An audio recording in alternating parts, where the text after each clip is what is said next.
O quadro de hoje é Nogueira Responde. Mande também a sua pergunta.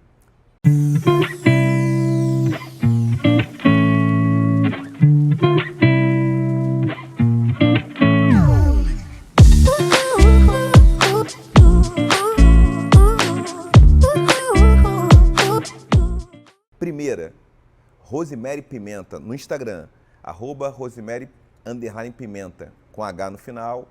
Qual é o sentido de viver? De verdade, sem demagogia.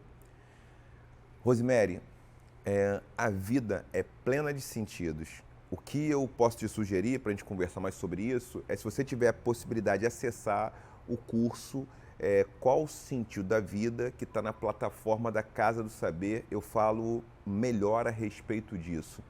E eu vou apontando esses caminhos a partir de trilhas filosóficas, do campo da psicanálise, psicologia. Eu vou apontando uma configuração para a gente estabelecer o sentido de viver. O sentido de viver está na própria vida, no próprio exercício da nossa vida.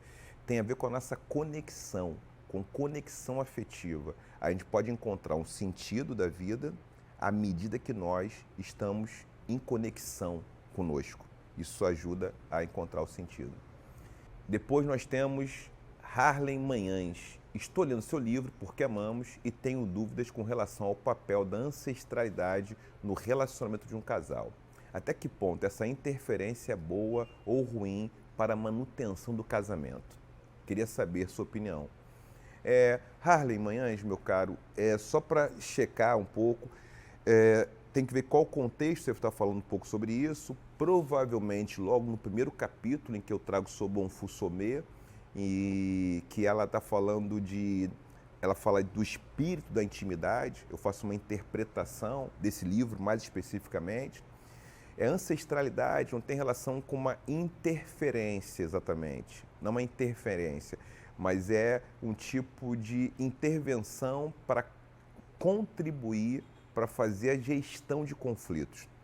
Ou seja, quando eu sou Bonfils Sommet e eu defendo isso junto com ela, eu estou defendendo, eu estou na esteira do que ela está pensando, é assim, ou seja, um casal ou as pessoas num relacionamento, elas sozinhas não têm sempre o repertório para enfrentar os seus problemas.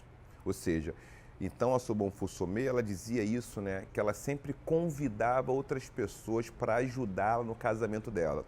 Ou seja, é como se fosse aconselhamento. É como se fosse dizer o seguinte, essa expressão é muito boa, nunca podemos dizer sim uma única vez no casamento.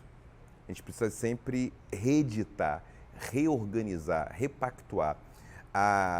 A participação da ancestralidade ou a participação de outras pessoas, que pode ser uma terapia de casal, pode ser um livro que você leu sobre o assunto, pode ser um papo com um amigo, pode ser uma pessoa da sua família que você tenha confiança, que te fala, eu penso que esse conflito que você vive, ele está assim ou assado.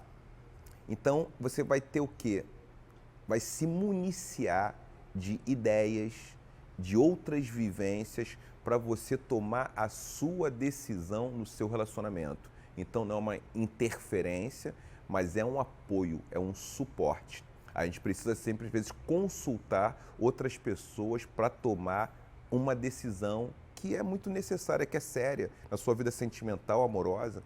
Então, às vezes, sozinho, nós não temos as ideias suficientes.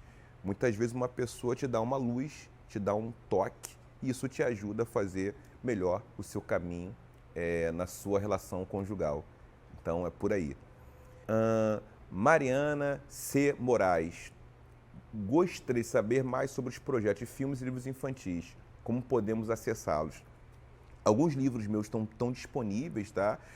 Os livros que vocês conhecem já infantis, Era Uma Vez no Egito, tem 3 livros que são Aventuras de Nani e Nilo e tem também Nanji, o Hipopótamo. Então, tem 5 livros infantis que estão publicados.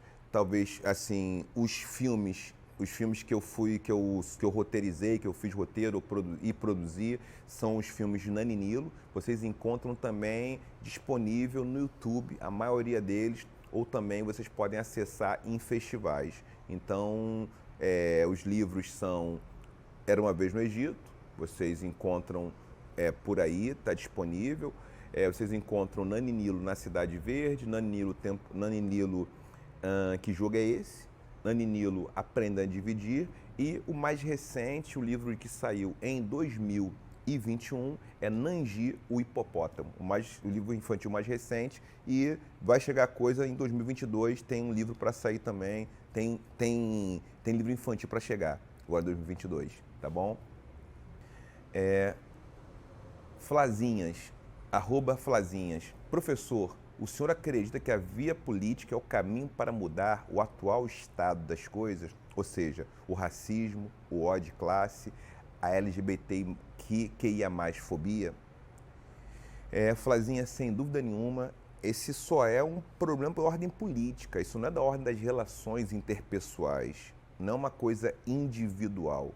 A gente precisa de desfulanizar esse processo, as opressões, e compreendê-las como fenômenos políticos. Então, sem dúvida nenhuma, a melhor via, ou talvez a única via, seja política. E para isso, o debate tem que ser qualificado.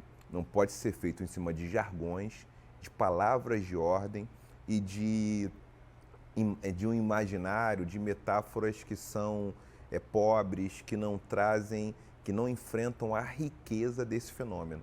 A gente tem que falar de milênios, de séculos, de dominação, de opressão, falar da história das opressões, para a gente compreender isso tudo. Então, é fundamental que a gente politize o debate.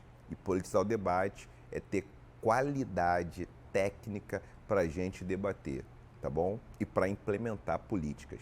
Por hoje, essas são as questões, são as perguntas, Nogueira Responde. Tem mais, Nogueira Responde aí, vai ter outros vídeos aí, Nogueira Responde. Todo mês a gente pretende lançar Nogueira Responde. Então, não deixem de perguntar por aqui ou no Instagram, @Nogueira_oficial.